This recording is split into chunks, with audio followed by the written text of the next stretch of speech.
वात्पां दृष्ट्वा गिरिश तव भव्याङ्घ्रियुगलं गृहीत्वा हस्ताभ्यां शिरसि नयने वक्षसि वहन् समाश्लिष्याघ्राय स्फुटजलजगन्धान् परिमलान् अलभ्यां ब्रह्माद्वैपि मुदमनुभविष्यामि हृदये करस्ते हेमाद्रौ गिरिशनिकटस्ते धनपतौ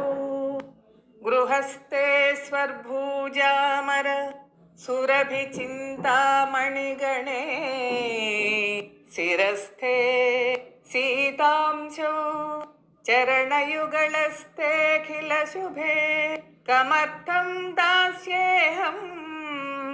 भवतु भवदर्थं मम मनः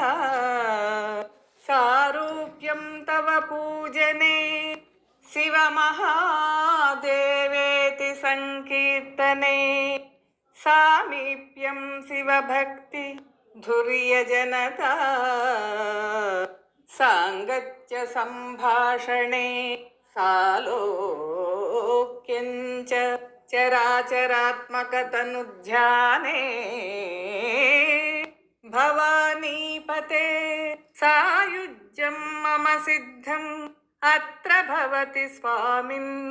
कृतार्थोऽस्म्यहम् त्वत्पादाम्बुजमर्चयामि परमं त्वां चिन्तयाम्यन्वहं त्वामीशं शरणं व्रजामि वचसा त्वामेव याचे विभो वीक्षाम्ये दिश चाक्षुषीं सकरुणा दिव्यैश्चिरं प्रार्थिता शम्भो लोकगुरो मदीयमनसः सौख्योपदेशं कुरु वस्त्रोद्धूतविधौ सहस्रकरता पुष्पार्चने विष्णुता गन्धे गन्धवहात्मतान् न पचने बर्हिर्मुखाद्यक्षता पात्रे काञ्चन गर्भतास्ति मयि चेद्बालेन्दुचूडामणे शुश्रूषां करवाणि ते पशुपते